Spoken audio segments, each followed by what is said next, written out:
Have you ever felt that something deeper is happening beneath the surface of the world we see? Not in the news, not in politics, not in the markets, but underneath all of it. Have you ever felt that something deeper is happening beneath the surface of the world we see? Not in the news, not in politics, not in the markets, but underneath all of it. A quiet shift, a movement you can't quite name, yet you feel it. What plays out on the world stage isn't the real battleground. The real conflict is spiritual. A struggle over awareness, meaning, and the very direction of human consciousness.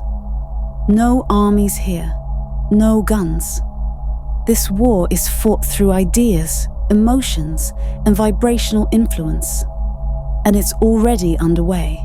And the ones directing it are not just the wealthy or the politically powerful. They are the keepers of old knowledge. People who understand how consciousness works. People who know how to shape what humanity believes and how humanity perceives reality itself. They are not just influencing society. They are shaping the lens through which we see the world. But here's the part most people never see. Their goal isn't simply to control society or sit at the top of some power pyramid. It's far more subtle and far more personal. It's about retraining the human soul. This is the final stage of a very long strategy. To influence how humanity evolves, how we think, what we value, and what we believe is possible. In other words, the real battle is for awareness, for the direction of human consciousness itself. For centuries, different eras have been guided or misled by groups claiming to hold the truth. Sometimes they show up as governments, other times as corporations, scientific authorities, or even religious institutions. The masks change. The intention does not. Behind all of them works a deeper intelligence, one that knows that to control the world, you don't need to chain bodies. You only need to shape belief. Because once thought is conditioned, freedom doesn't have to be taken away. We simply forget what freedom feels like, and they understand something most people never learn. Human consciousness is creative. Whatever you believe, you bring into reality. So they build systems, stories, and narratives that limit belief, not to destroy humanity, but to shrink its sense of itself. So how do they do it? They create systems that promise protection, comfort, and certainty, but in exchange demand obedience. Slowly, the human being who was once a creator becomes a consumer, a worker, a data point, a participant in a system too large to question. And the moment a person forgets their own inner power, they begin to cling to the very chains that hold them. Not out of force, but out of fear. This is the heart of the spiritual endgame. To make us forget that we ever had anything to remember. To make the hypnosis feel natural. To do this, they work through the 3 core layers of consciousness. Thought. They shape what we think through media and ideology. Emotion. They steer our feelings with fear, desire, outrage, and stimulation. Will. They direct our choices by building systems we depend on. The result is a human being always reaching outward.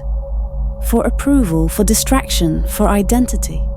Always chasing something, rarely still. So busy reacting to the world that they never look within the one who is reacting. And that inner authority, the real source of power, quietly fades from awareness. And the world we live in today is designed to keep this imbalance alive. Everything is loud, fast, constant. We are endlessly stimulated, yet rarely nourished. But it's important to understand. This isn't some cartoon villain plot. It's a calculated experiment, a test to see whether the human spirit can stay awake while being surrounded by distractions that encourage it to sleep. Those directing this system don't see themselves as tyrants. They see themselves as guides, convinced that humanity is too chaotic to grow on its own. They believe they are bringing order to evolution, but their version of order comes with a price. Their ideal future is one where intuition is replaced by algorithms, creativity replaced by automation, and inner wisdom replaced by dependency. A world where people are connected digitally but disconnected spiritually. Where life looks efficient from the outside but feels empty from within. Yet there is a flaw in their design. Control can only survive if people stay unconscious. The moment awareness returns, the spell breaks.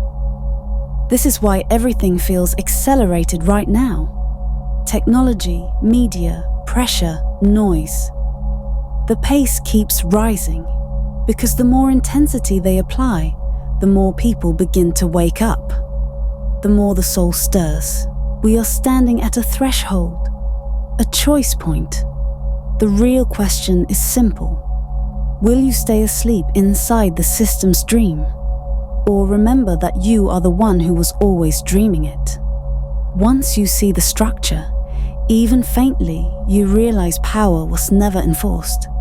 It was subtly directed. Awareness is the key that unravels the entire game. The strategy isn't to silence the soul by force. It's to bury it in noise. Not censorship, distraction. We haven't been placed in a world of simple material dependence. We've been placed in a maze of constant stimulation, 1,000 things competing for our attention every second. And attention's not a small thing. It is the core fuel of consciousness. Where your attention goes, your reality follows. So those who control attention control the world. This is why distraction has become an industry, a full-scale empire, because a distracted mind cannot wake up. It doesn't have the stillness to see clearly. We were born into a system designed to fragment our awareness. News cycles, scrolling feeds, endless entertainments, all engineered to keep us moving just fast enough that we never stop and ask, what is actually happening inside me? The mind becomes hooked on novelty, always looking for the next thing, always consuming but never digesting.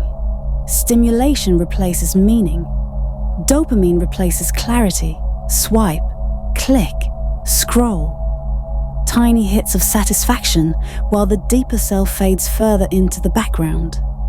Not to enlighten you, but to exhaust you.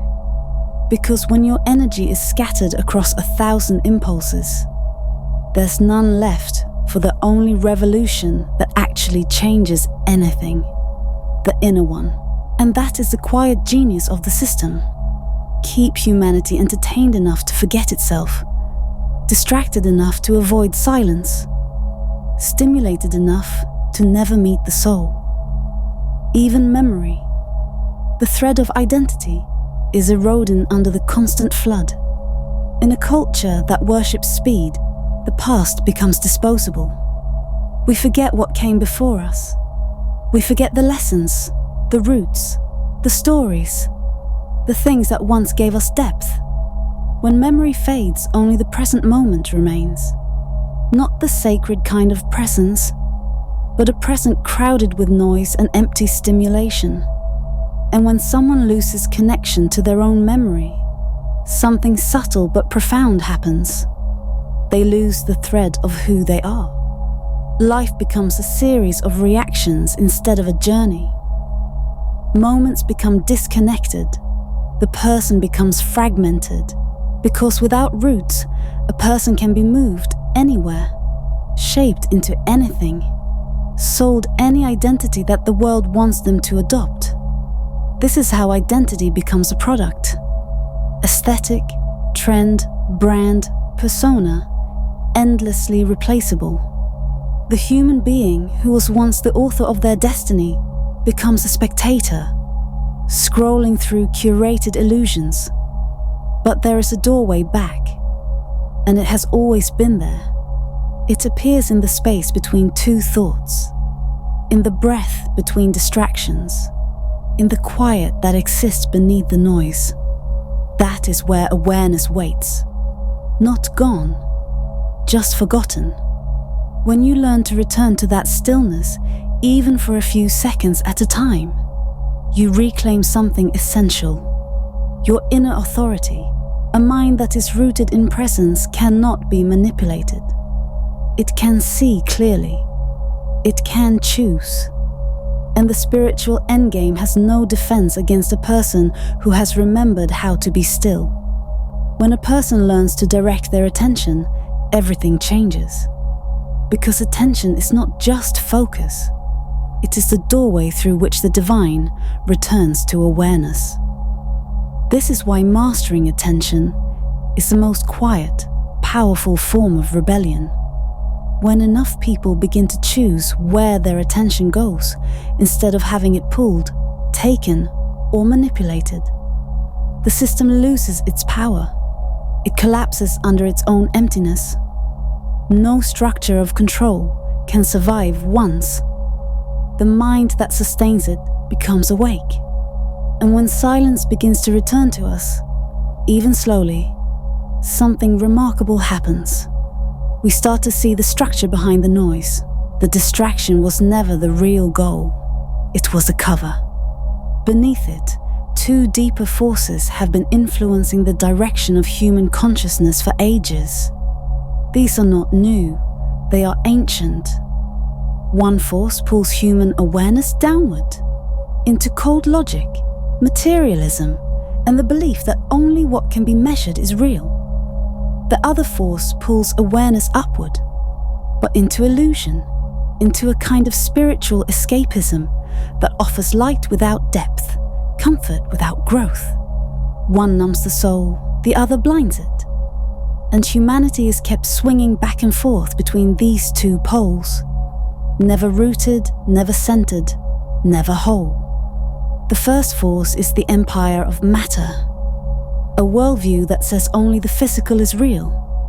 It tells you that your value is measured by what you produce, what you own, how efficiently you function. It calls this progress. But underneath the language of progress is something colder, a slow draining of meaning. This mindset shapes technology, economics, and even medicine into tools that reduce life to numbers and data. It teaches that consciousness is just chemistry, that the soul is an illusion, that freedom is a myth. And the result is a world full of people who are materially comfortable yet spiritually empty, building skyscrapers into the sky while forgetting the universe inside themselves. The second force moves in the opposite direction, but leads to the same trap. It offers escape instead of awakening.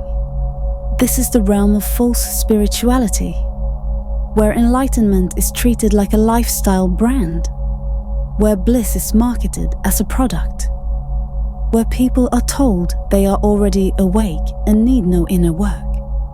This creates seekers who float away from reality instead of transforming it, high on light, but disconnected from responsibility, depth, and self-honesty.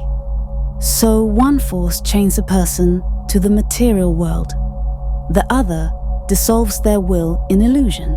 Both prevent true growth. Both keep consciousness from rising naturally. And the real aim of the spiritual endgame becomes clear. Not just to control society, but to interrupt the evolution of the human soul. But here is the paradox that breaks the entire system. The moment you see the pattern, you are no longer inside it. Awareness is the neutralizer.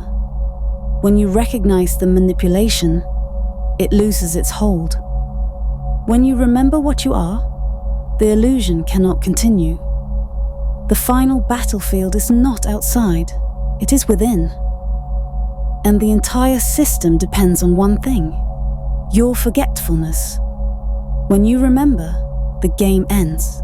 The moment you remember what you truly are, the entire structure of control begins to shake. Not because you fight it, but because you no longer feed it. Real strength doesn't come from rebellion or force.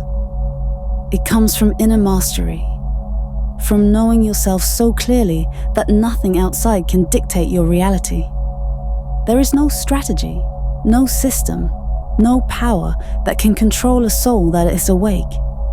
Because an awakened soul doesn't react, it creates. Even one fully conscious person shifts the balance. Awareness spreads like light, and light needs no permission to shine. So where does awakening begin? With attention. Being able to choose where your awareness goes.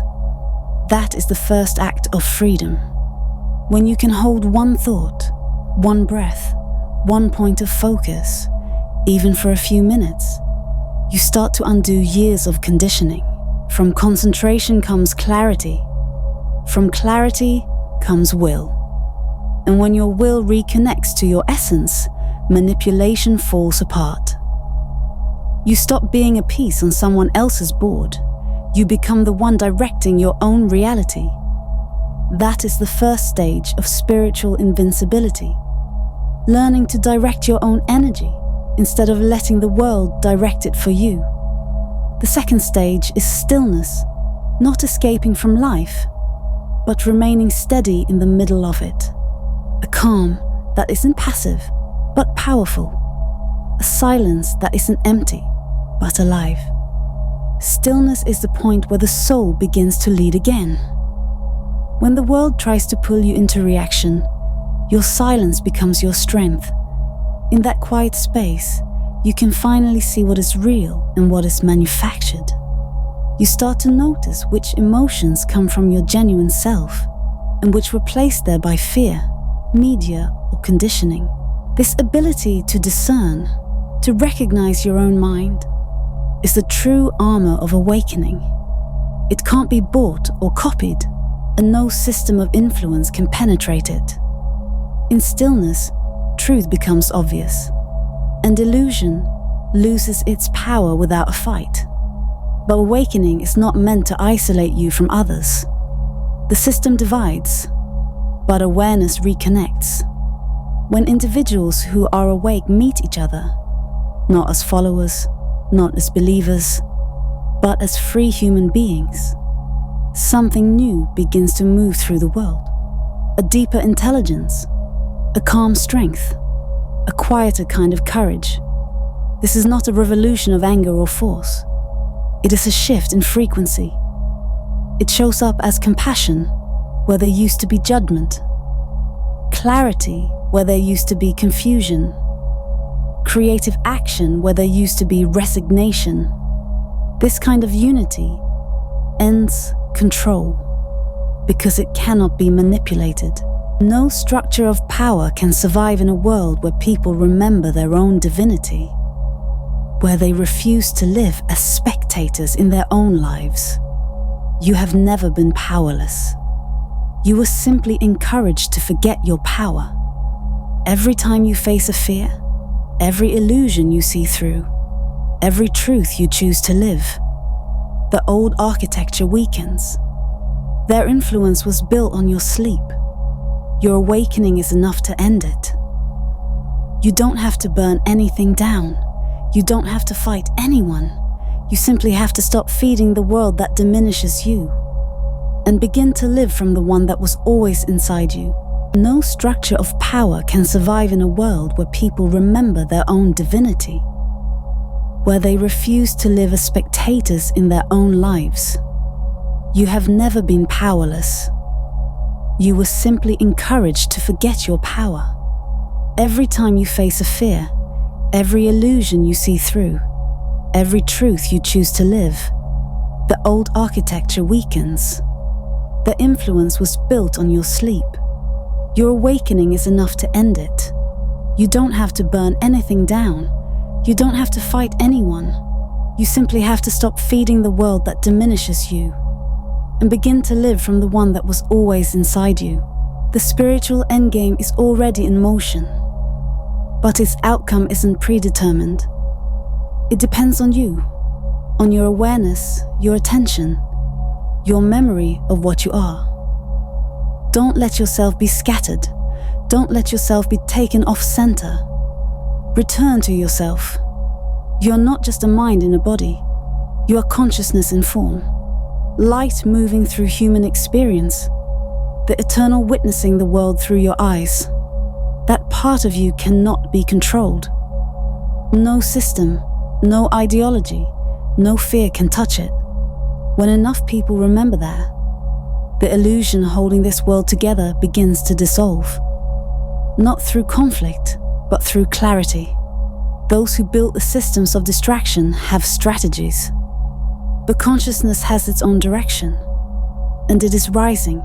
This shift begins the moment you stop looking outward for power and start recognizing the one you've always carried within you.